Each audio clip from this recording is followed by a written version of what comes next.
I grew up in a Catholic household. For some years in my youth, I actually attended a Catholic primary school, went to church every Sunday, had to go to Sunday school, never a big fan of any of it. But I did learn a lot about religion. You know, we had to. It was a class we had every day right before science and after math. Didn't really fit in between those two, but sure, what the hell, it was my youth. It happened. But here's the thing. Never in any of my religion studies, never in Sunday school that I had to attend up until I was 17 years old, did I ever once hear any priest, nun, deacon, or monsignor tell us that Jesus was a free market capitalist. And now, in all fairness, I never heard them say Jesus was a socialist either. But I did hear countless teachings and readings and all kinds of stuff about how Jesus helped the less fortunate. How Jesus never charged a dime for any of it. That was never mentioned. And those were the teachings that we learned. Jesus said, hey, take care of one another. Do whatever you have to help the less fortunate. But somehow along the way, from my youth, which I'd like to think wasn't that long ago, somehow Jesus turned from a, hey, help everybody you can. If you call it socialism, who cares? He turned from that into a totally Ayn Rand free market capitalist libertarian, at least according to the folks at PragerU. Nowhere in the New Testament does he advocate for the government to punish the rich or even to use tax money to help the poor. Nor does he promote the ideas of state ownership of businesses or central planning of the economy. In Luke 12, Jesus is confronted by a man who wants him to redistribute wealth. Master, the man says to Jesus, tell my brother to divide the inheritance with me. Jesus replies, man, who made me a judge or divider over you? And then he rebukes the man for being envious of his sibling. How about Jesus' parable of the talents? Talents were a form of money in Jesus' day. A man entrusted 3 of his workers with his wealth. The 2 who invested the money and made a profit were praised, and the one who buried his share so he wouldn't lose any of it was reprimanded. Sounds a lot more like an endorsement for capitalism than socialism, doesn't it?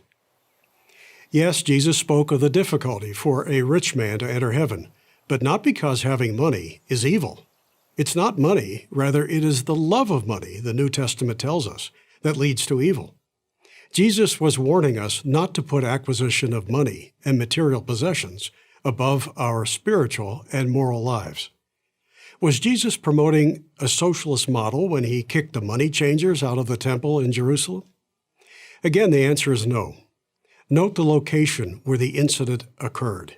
It was in the holiest of places, God's house.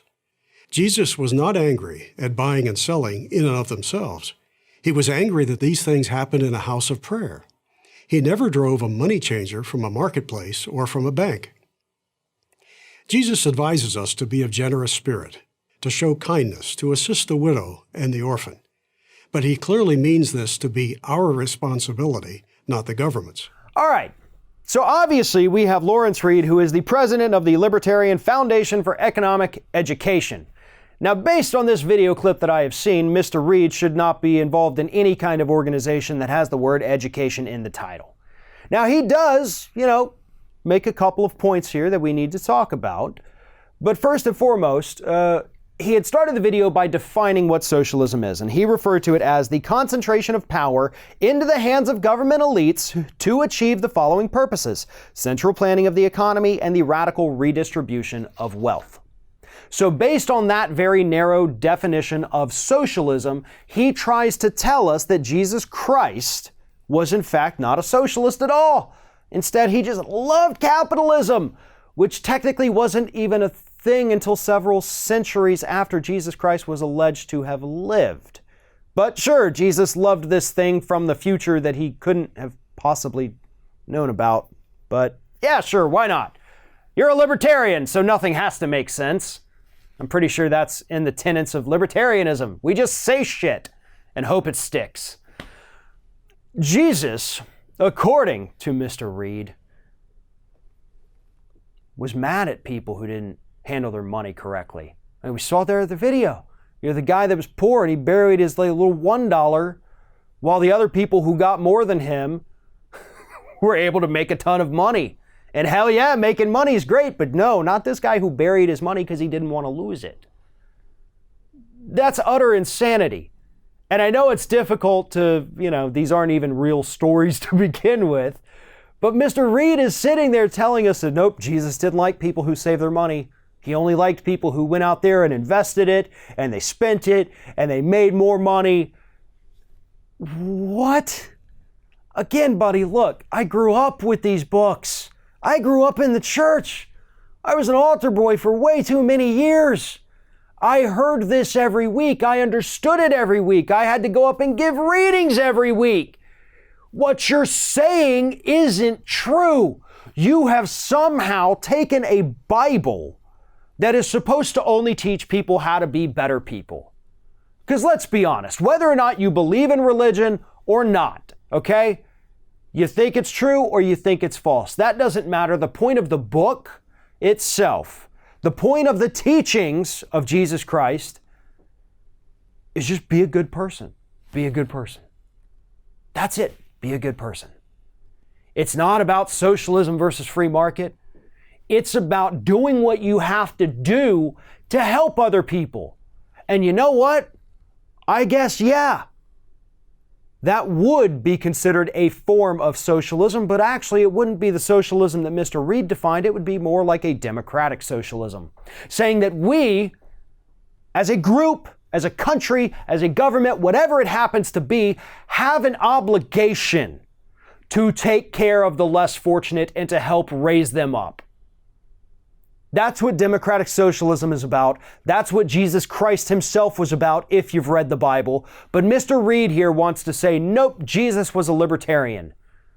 I'm sure if they had Ayn Rand writings back then, Jesus would have sat there all day just reading those, marking up his own copies so he could carry around and proselytize with that. But that ain't what happened. And Mr. Reed knows that. So what's the reason for the video? The reason for the video is because he's scared. A lot of libertarians and Republicans right now are scared of that big S word, socialism. They don't know what to make of it. They don't like the fact that the majority of young people actually view socialism more favorably than they do capitalism. And they got to get these people back. And they think they're going to get them back with some kind of free market Jesus.